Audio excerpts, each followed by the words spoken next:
नमस्कार, मैं हूँ अंजलि राठौर और आप देख रहे हैं द न्यूज 15। लगातार चर्चाओं का दौर द न्यूज 15 पर बना हुआ है और सहारा इंडिया के खिलाफ आवाज उठाने वाले वो तमाम चेहरे हमारे साथ एक एक करके आपके सामने चर्चा के लिए मौजूद हैं। और उसी कड़ी में आज हमारे साथ मौजूद है नीरज वर्मा जी, जो कि राजस्थान के अध्यक्ष हैं राष्ट्रीय उपकार संयुक्त मोर्चा के। सर से आज चर्चा का दौर बनाएंगे और पूछेंगे कि किस तरीके से सहारा इंडिया के खिलाफ आवाज उठाने के लिए उन्होंने ये कदम उठाए, कैसे वो इस मोर्चे के साथ जुड़े, ऐसी तमाम चर्चाएं आज सर के साथ करते हैं। सर, बहुत बहुत स्वागत है आपका द न्यूज 15 पर। हमारी तरफ से भी मैडम चरण सिंह जी को और पूरी टीम को बहुत बहुत धन्यवाद, जो हमें इस चैनल से जोड़ा और हमारी आवाज उठाने के लिए आ गया है। जी, बहुत बहुत शुक्रिया सर। सर, सबसे पहला सवाल आपके मोर्चे को लेकर कि आपका ये मोर्चा किस तरीके से सहारा इंडिया के खिलाफ आवाज उठा रहा है। कब कब आप लोगों ने सहारा इंडिया के खिलाफ आवाज उठाई है और किस तरीके से आपकी आवाज जो है बुलंद हुई है। जी मैडम, मैंने 2019 से शुरुआत की थी। जी। जून 2019 से, और लखनऊ शहर से स्टार्ट किया था। तब हम संयुक्त उपकार मोर्चा के संपर्क में नहीं थे। जी। ऋषि कुमार जी, हाँ, ऋषि कुमार जी त्रिवेदी जी के संपर्क में थे, जो लखनऊ में रहते हैं।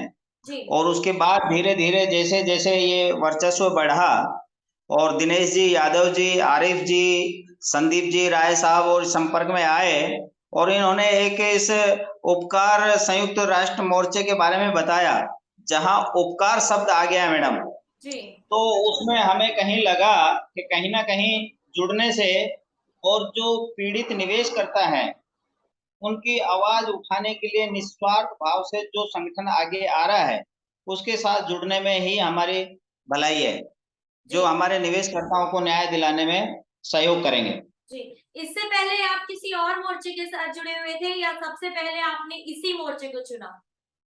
नहीं, मोर्चे तो मैडम क्या है कि मैंने कंटिन्यू उदयपुर में 2019 से हमारा संघर्ष लंबा है। जी। और मोर्चे के संपर्क में हम आए विगत 1.5 साल से। जी। और उदयपुर में जो हमने जन आंदोलन किए हैं, सुब्रत राय जी के 2 बार हमने पुतला दहन किया, जी। ऑफिस के बाहर, कलेक्ट्री परिसर के बाहर। जी। और जनता को जो जागृत किया सहारा के फ्रॉड के बारे में। जी।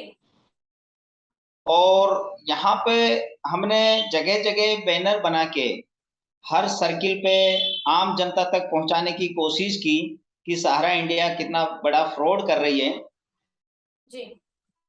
सर, जिस तरीके से आप लोग आवाज उठा रहे हैं, अलग अलग मोर्चों के तहत जनता को जागरूक कर रहे हैं, तो क्या इस धोखाधड़ी के बाद भी जनता सहारा इंडिया के बातों में आई है, अपना पैसा जो है सहारा इंडिया में उसके बाद भी निवेश किया है। मैडम जी, शुरू शुरू में तो हमारी बातों पे विश्वास नहीं किया, जी। लेकिन जैसे जैसे मेच्योरिटी की जो पेंडिंग बढ़ती गई, जी। जब जनता को पैसा मिलना बंद हो गया जी। और मैनेजर लोग झूठे आश्वासन देकर गुमराह करते गए, जी। तब जनता का हमें समर्थन मिला और उन्होंने पैसा जमा कराना बंद किया। जी। लेकिन इतनी बड़ी संख्या में जो निवेशक अपना पैसा सहारा इंडिया में निवेश कर चुके हैं और आज उस पैसे की मांग कर रहे हैं, तो कहीं ना कहीं इतनी बड़ी संख्या में पैसा वहां जमा होना तो एक पल का खेल है नहीं। तो ऐसी कौन सी नीति सहारा इंडिया के लोगों ने बनाई थी जो इतने सारे निवेशक, जो गरीब तबके का लोग है, वो सभी इसमें अपना निवेश कर चुके हैं पैसा। मैडम जी, इसके अंदर डेली, मंथली और एफडीआर जी। तीनों तरह की स्कीमें चलती थी। जी। जो सब्जी वाले हैं, चाय वाले हैं, ठेले वाले हैं, मजदूर वर्ग के हैं, जी। वो अपना रोज का जो धंधा करते थे, जो जीविका चलाते थे, उससे ही कुछ अंश सहारा इंडिया के गवर्नमेंट के लाइसेंस को देखकर जमा करा रहे थे। मैंने भी इसमें 20 से 22 साल काम किया है जी। और लोगों को 2 से 3 बार मेच्योरिटी का भुगतान दिलवाया भी है। जी। लेकिन मैडम, हम इनकी जो प्लानिंग थी, जो जी। इनकी नीतियां थी, वो उसको हम समझ नहीं पाए कि आगे चल के इतना बड़ा फ्रॉड करेंगे। जी, लगातार आप लोगों के द्वारा जो है आवाज उठाई जा रही है।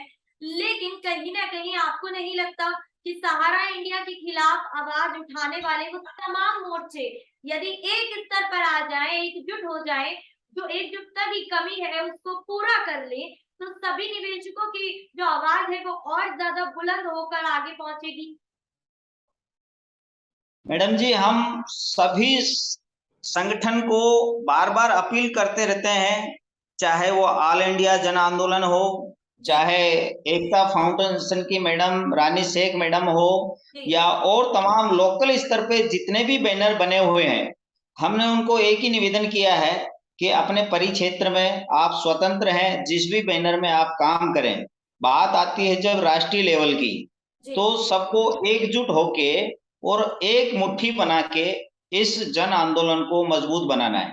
जी सर, मेरा अगला सवाल ये है कि जो दिल्ली के जंतर मंतर पर 3 दिवसीय धरना प्रदर्शन किया गया था, तो क्या आपका मोर्चा और आप उसमें शामिल थे? जी मैडम, मैं शामिल था और चरण सिंह जी के संपर्क में बराबर कंटिन्यू हूँ मैडम। मैं स्टूडियो भी, वहाँ पे भी मेरा इंटरव्यू हुआ था सर के स्टूडियो में भी। जी और वहाँ सर जब आए थे भाषण देने के लिए, बातचीत करने के लिए, अपनी बात रखने के लिए, तब हम तीनों दिन कंटिन्यू वहीं शामिल थे।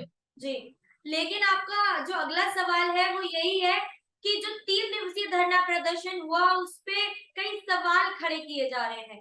अलग-अलग मोर्चों के जो व्यक्ति हैं वो ये आप पे, आपके जो मोर्चे के जो धरना प्रदर्शन हुए हैं 3 दिवसीय, उस पर इल्जाम लगाते नजर आ रहे हैं कि उसमें जो लोग शामिल थे वो सुब्रत रॉय से मिले हुए थे।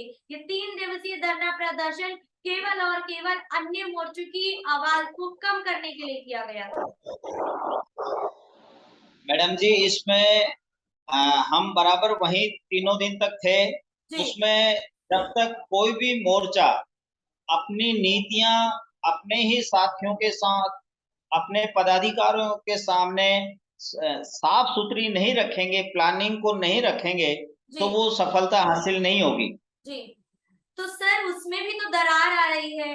कई आपके सदस्य हैं जो संघर्ष न्याय मोर्चा के सदस्य हैं जो दरार पैदा कर रहे हैं और जो है वहां से इस्तीफा दे के अपने पदों से जा चुके हैं। तो कहीं ना कहीं आपकी आवाज में वो कमी नहीं आ रही है? नहीं मैडम, हमने ये सोच रखा है कि हमने एक ही लक्ष्य है, अपने निवेशकर्ताओं को अन्याय के खिलाफ और उनके भुगतान दिलाने में लास्ट दम तक हमें कोशिश करनी है मैडम।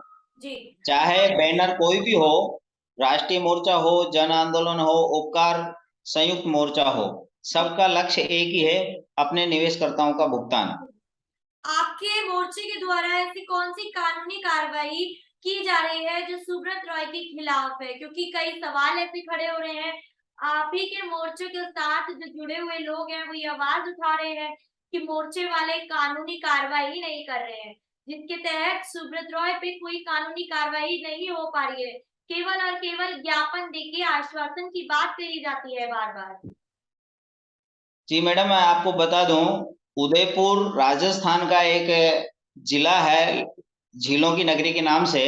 और हमने सितंबर 2020 में जी, एसपी साहब के मार्फत 420 406 के तहत मुकदमा दर्ज करवाया था। जी, उसके बाद मैंने जनवरी 2022 में तीन तीन थानों में यहाँ सुब्रत राय जी के खिलाफ और उनके मैनेजमेंट के खिलाफ मुकदमे दर्ज हैं। जी, लेकिन बड़े खेद के साथ हमें ये बात कहनी पड़ रही है इस चैनल के माध्यम से कि कहीं ना कहीं सेंट्रल गवर्नमेंट और स्टेट गवर्नमेंट के पदाधिकारी इस चीज को जानते हुए भी नजरअंदाज कर रखा है। क्यों संरक्षण दे रखा है सुब्रत राय को, जो पूरे हिंदुस्तान की जनता को जी, साथ इतना बड़ा खिलवाड़ किया है। जी। सर, आप सरकार की कहाँ भूमिका देख पा रहे हैं इस आंदोलन में? जी मैडम।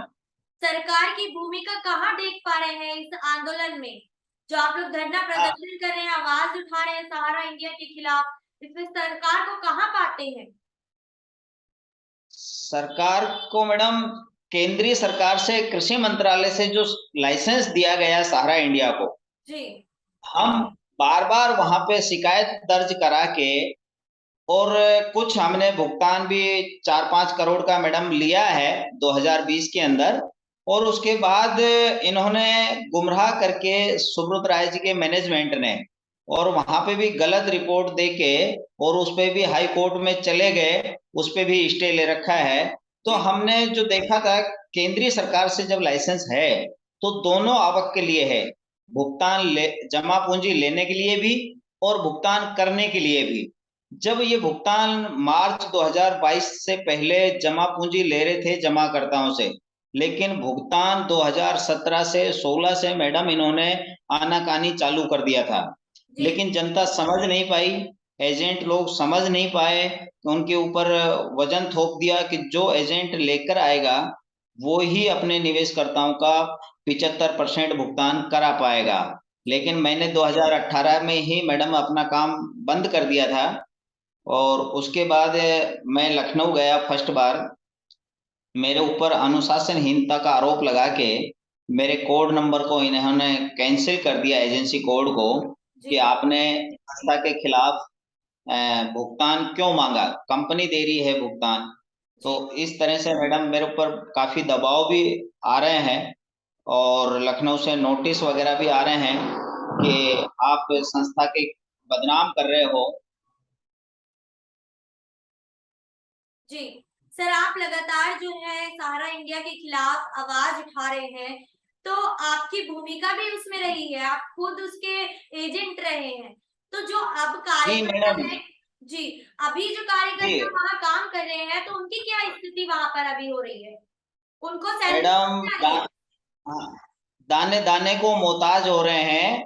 और जी ऑफिस उदयपुर शहर के अंदर 6 ऑफिस, जो किसी जमाने में 2-2 करोड़ का काम करते थे, जी हमने सोशल मीडिया पे जो संदेश भेजा आम जनता तक, जी उस पे जनता को जगाया, और आज उनका कलेक्शन जीरो है और ऑफिस के ताले लगे हुए हैं किराया नहीं देने के कारण। जी यानी कि जो सहारा इंडिया की कंपनियां अभी भी चल रही हैं, जो मीडिया हाउसेस अभी भी चल रहे हैं, वो जो जी कार्यकर्ता वहां काम कर रहे हैं, उनकी स्थिति भी कुछ ज्यादा अच्छी नहीं है। जी मैडम, उन्होंने, किसी ने चाय का ठेला लगा लिया, किसी ने चक्की लगा ली, किसी ने किराने की दुकान लगा ली, क्योंकि परिवार को तो पालना ही है मैडम। जी और यहाँ कहीं का भी नहीं छोड़ा। जो आदमी 25 साल किसी कंपनी में काम कर लिया, आज उसके बच्चे बड़े हो गए हैं तो उसकी जिम्मेदारियां आ गई है।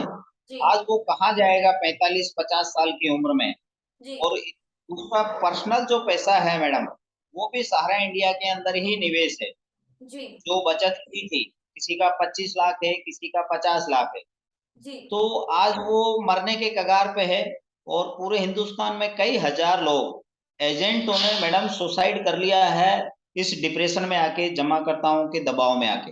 जी सर, आपका जो मोर्चा है, वो किस तरीके से अपनी आवाज को और बुलंद करने वाला है? किस तरीके से सहारा इंडिया के खिलाफ अपनी बड़े आगाज को सामने लेकर आने वाला है? जी मैडम, हम प्लानिंग कर रहे हैं, अभी तहसील हेडक्वार्टर से लेके जिला स्तर पर जी एक कमेटियां बनाई जा रही है, और उसका एक रूप हर स्टेट के राजधानी पे दिया जाए, जी वहां के सीएम साहब को और सहकारी मंत्रालय को।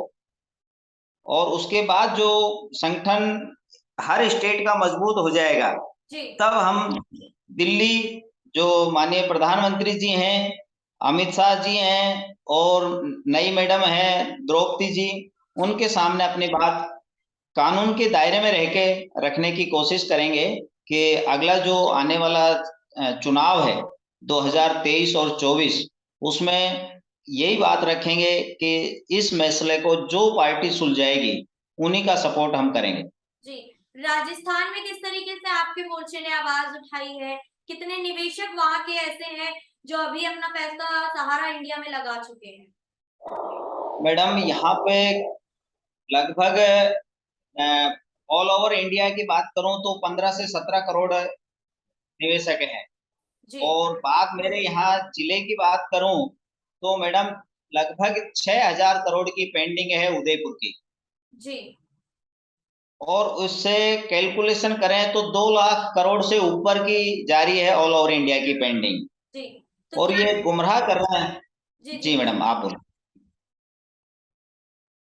तो सर क्या लगता है कि जिस तरीके से अलग-अलग मोर्चों के तहत आवाज उठाई जा रही है, सहारा इंडिया के खिलाफ नारेबाजी की जा रही है, प्रदर्शन किए जा रहे हैं, तो क्या लगता है कि जो निवेशकों का पैसा जो सहारा इंडिया में है वो वापस निवेशकों तक पहुंच पाएगा, उनको मिल पाएगा? मैडम जी, एक ही निवेदन है, जो कानूनी प्रक्रिया और जन आंदोलन में जो कंटिन्यू प्रयास करेगा, तो पूरे जमाकर्ताओं को तो पैसा बहुत मुश्किल है मिलना, जी लेकिन जहां सुप्रीम कोर्ट में पीएलआई, हाई कोर्ट में मुकदमे, कोर्ट में मुकदमे जो हो रहे हैं, जी और लास्ट स्टॉप यही आएगा, कोर्ट का जो डिसीजन होगा, तो जिन्होंने कानूनी कार्रवाई कर रखी है उन्हीं को पैसा मिल पाएगा, आम जनता डूब चुकी होगी मैडम।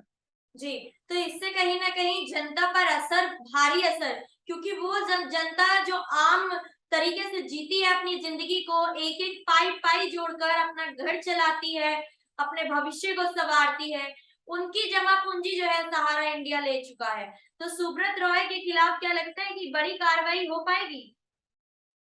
मैडम जी, ये सेंट्रल गवर्नमेंट और स्टेट गवर्नमेंट जी, और सेबी के चेयरमैन और सुप्रीम कोर्ट के माननीय जज साहब, जी, ये अगर मिलके करना चाहें तो ये मसला बहुत जल्दी सुलझ सकता है। जी, गृह मंत्री जी इसमें हस्तक्षेप करें, राष्ट्रपति जी इसमें हस्तक्षेप करें कि जो सहारा सेबी के विवाद में जो पैसा डिपॉजिट कराया है 15,473 करोड़, अगर वो पैसा भी माननीय प्रधानमंत्री जी के हस्तक्षेप से एक टीम की मीटिंग करा के और वो पैसा भी अगर डिस्ट्रीब्यूट किया जाता है आम जमाकर्ताओं में, तो कुछ परसेंट राहत मिल सकती है। जी। सर, लगातार जो है सुब्रत रॉय के खिलाफ भी वारंट जारी होते रहते हैं। अभी वो पैरोल जेल पर बाहर है, पैरोल पर जेल से बाहर है। तो क्या लगता है कि प्रशासन, शासन और जो हमारे देश की सरकार है, वो उन पर कार्रवाई अभी तक नहीं कर पाई है। तो क्या आपका मोर्चा उस आंदोलन के तहत उन पर कार्रवाई करने में सक्षम हो पाएगा? मैडम जी, बड़े खेद के साथ कहना पड़ रहा है कि न्यायपालिका पे सवाल उठते हैं, प्रशासनिक कार्य प्रणाली पर सवाल उठते हैं। जी, आज हिंदुस्तान का ऐसा कोई कानून नहीं है जिसमें 6 से 7 साल की पैरोल मिलती हो। जी, अधिकतम हमने जो जानकारी ली है, वो 1 से डेढ़ महीने की पैरोल मिलती है, जी, और उसमें कहीं न कहीं सरकार की प्रशासनिक अधिकारियों की मिलीभगत से जो कोर्ट की जो फीस है, वो उनसे ले जा रहे हैं, संरक्षण पूरा 6 से 7 साल से बराबर दे रखा है। जी, बड़े खेद के साथ मुझे कहना पड़ रहा है मैडम कि हैदराबाद की जो पुलिस वहाँ हेडक्वार्टर गई और उनकी सिक्योरिटी में दिल्ली कमिश्नर साहब ने 21 लोगों की टीम लगा रखी है, जी, और उसके बाद उनको कह के ये लौटा दिया गया कि सुब्रत राय जी घर पे नहीं है। जी, जो आदमी कस्टडी में है, और उसके बाद पुलिस को ही गुमराह करके वहां से बैरिंग रो हाथ लौटना पड़ा। जी। तो सर, यानी कि कार्रवाई ही नहीं हो पाएगी, आपका कहने का मतलब ये है? जी, बिल्कुल जी। तो प्रशासन फेल हो रहा है, तो क्या आपका आंदोलन जो है, आपकी आवाज़ है, वो कुछ ना कुछ इसमें सहयोग दे पाएगा? जी, मैडम, प्रयास पूरा करेंगे। आने वाले 2023-24 में टोटल सांसदों को, जितने भी मंत्री हैं, उनको एक ही बात रखेंगे कि भई इतने बड़े जो ठग हैं, जो पूरे हिंदुस्तान की जनता को खून के आंसू रुला के जी, आज अपनी फैमिली को उन्होंने विदेश में सबमिट कर दिया, जी, शिफ्ट कर दिया, और एक-एक जमाकर्ता मैडम 5-5 हजार रुपए के लिए अपने इलाज के लिए तड़प के प्राण त्याग दिए।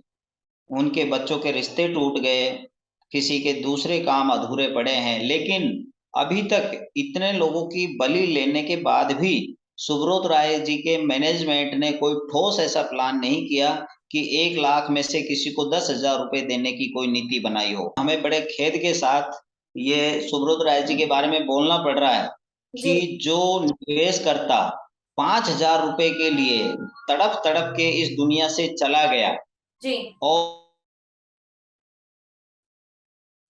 इसके दूसरे तमाम काम बिगड़ गए, जी, उसके बाद भी सहारा प्रबंधन ने कोई ऐसी ठोस प्लानिंग नहीं दी जमाकर्ताओं को कि जी, वो 1 लाख रुपए की जगह 10,000 रुपए उस निवेशकर्ता को एक हेल्प के रूप में उसके भुगतान में से दे, ताकि वो एक समुचित अपना इलाज, अपना भरण-पोषण, अपने बच्चे के कहीं काम में, फीस में काम में ले सके। जी। तो मैडम, जनता कैसे विश्वास करेगी कि सुब्रत राय पैसा दे देगा? जी। सर, जो सुब्रत रॉय की पहले छवि थी कि उनके पैर छूने के लिए कतारों में जो निवेशक हैं वो लगा करते थे, उनके भक्त जी जो है, उनके जो चाहने वाले हैं वो लगा करते थे। लेकिन अब जो है इतने नारेबाजी के बाद, धरना प्रदर्शनों के बाद जो सुब्रत रॉय की छवि बन गई है, तो वो क्या आपका सामना कर पाएंगे, निवेशकों का सामना कर पाएंगे? नहीं कर पाएंगे मैडम। आज जनता के लिए बार बार गलत वहां पे यूपी पुलिस को लिख के देते हैं कि जी जो ये लोग आ रहे हैं ये असामाजिक तत्व हैं, गोमती नगर में तोड़फोड़ करेंगे। जी हम अभी 28 मई को लखनऊ में गए थे मैडम, धरना प्रदर्शन में। तो वहां उनके गोमती शहर को पूरा छावनी के रूप में तब्दील कर दिया। जी जो पूरे हिंदुस्तान की जनता को ठगने वाला आदमी, खून के आंसू रुलाने वाला आदमी, और उसको इतना बड़ा संरक्षण, आम जनता की जो परेशानियां वो सरकार को, पुलिस प्रशासन को किसी को दिख नहीं रही है। कोई जी 2000 किलोमीटर से गया, कोई 1300 किलोमीटर से गया, कोई 1000 किलोमीटर से गया, उनको संरक्षण नहीं देके, और उस सुब्रत राय जी के सुरक्षा के लिए हमने मैडम कमिश्नर जी को भी लिख के दिया था, जी योगी जी को भी लिख के दिया कि आपके शहर में इतना बड़ा फ्रॉड हो रहा है, आप शर्मा जी गरीब जनता को न्याय दिलाने में सपोर्ट करें। जी लेकिन आज दिन तक उन्होंने कुछ जवाब नहीं दिया मैडम। जी, नहीं जवाब दिया। जी चलिए, द न्यूज़ 15 जो है सहारा इंडिया के खिलाफ आवाज उठाने वाले वो तमाम चेहरों को आपके सामने लाता रहेगा और उनसे जी चर्चा का दौर बनाता रहेगा। जो सहारा इंडिया में निवेशक है, जो अपने पैसे को सहारा इंडिया में निवेश करे बैठे हैं, उनका भुगतान सहारा इंडिया नहीं कर पा रही है, उसके खिलाफ जो आवाजें हैं वो आप सभी के सामने आती रहेंगी। तब तक के लिए मैं विदा लेती हूँ, अंजलि राठौर, और बने रहिएगा द न्यूज़ 15 के साथ। वीडियो अच्छी लगी हो तो इसे लाइक शेयर कमेंट जरूर कीजिएगा और हमारे YouTube पेज को सब्सक्राइब करना ना भूलें।